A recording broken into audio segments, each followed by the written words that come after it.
It's time for the ROVAL, and also time to wrap up the round of 12 and eliminate 4 more drivers from the NASCAR Cup Series Playoffs. Who will go home after the ROVAL? We'll talk about it next on NASCAR America Motormouths.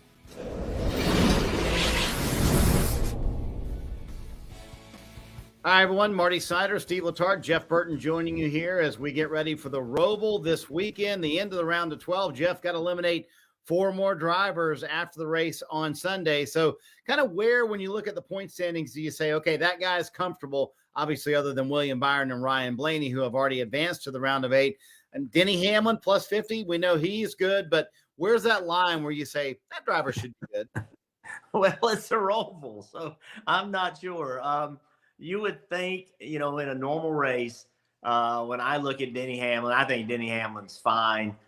You would think Christopher Bell, Buescher, Truex, are okay, but I just, this ROVAL scares me to death. It just, so many things can happen. You can be rolling along, minding your own business. Next thing you know, you're in the wall. You have to make speed. To make speed, you have to push.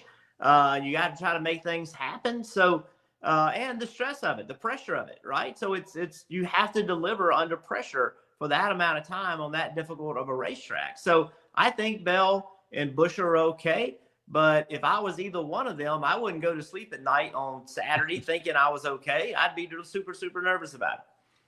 I think the real key is that you just are going to try to go there and score points. The challenge is with stage breaks being added in. There's going to be a strategy decision on whether you stay out for the stage, whether you pit before. So I think Kyle Busch at the bottom is going to have to be thinking must win. There's too many names above him to find 26 points.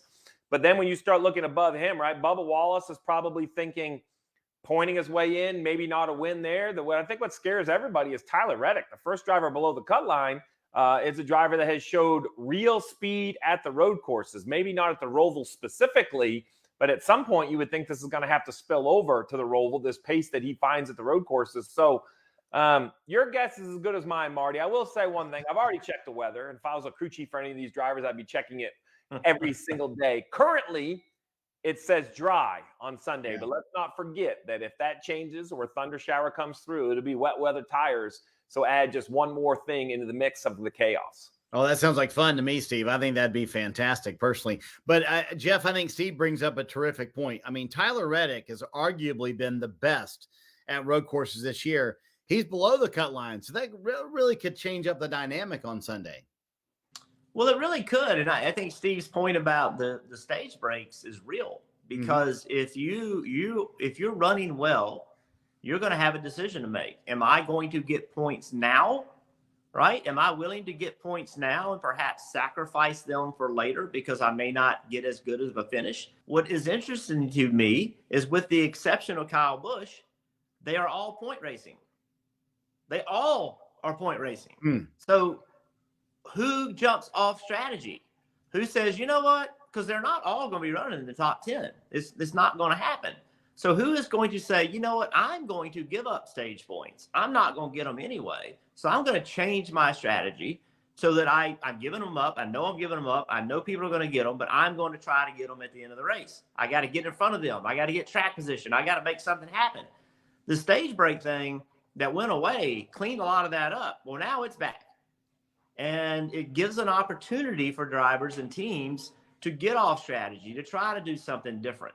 And I think that's going to be fascinating to see who is put in the position where they have no choice, right? That's an easy decision. The harder decision, the one that I wouldn't want to be Steve Letarte for, is I'm sitting there running 8th. I'm sitting there running 9th. What do I do?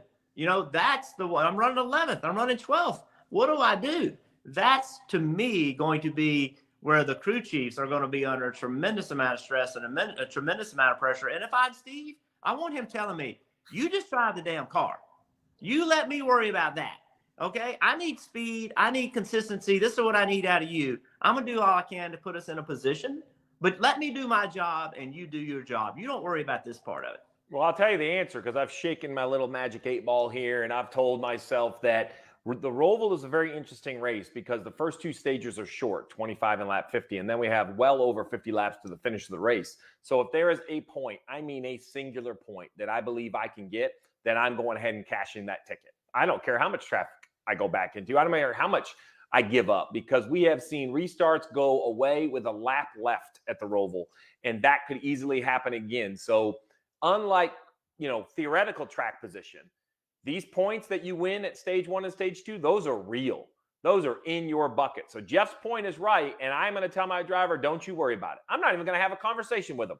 I got it. This is my job. This is what I'm here to do. And then after I do my job, you're probably not going to be in a very good place, Jeff. So now you're going to have to do your job and get me back through traffic. But look, there was 2 other races in this round to avoid this situation. These are the big time moments. I've said this about Bubba Wallace in the regular season, and he did it. You have to want it. You cannot go race the Roval to not be eliminated. You need to go race the Roval to earn your way forward. The whole mentality has to change. I thought Bubba did that in the regular season. I think he did it in round 1. And the drivers that advance into the round of 8 are going to be the ones that go to the Roval to earn their spot forward, not the ones that go to the Roval scared about being eliminated. The other change, just to make the Roval that much more fun, is that the restarts are different. So the restart zone is in a different place this year. It's actually in the inner loop or the chicane, whatever we call it, on the front straightaway. The cars actually go through there. In the past, there have been restarts on the front straightaway. So if you get mired back in the field, it's going to be harder to get positions back. A lot of people got mired back in the field and got positions because of all the chaos that happened in turn 1.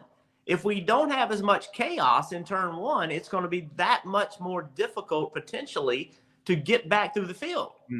So it could be a bigger penalty than before for starting in the back, getting stage points. I mean, we don't know what's going to happen. It might be wilder, but the chances are it's may not be as wild. And I think that makes Steve's job even that much more.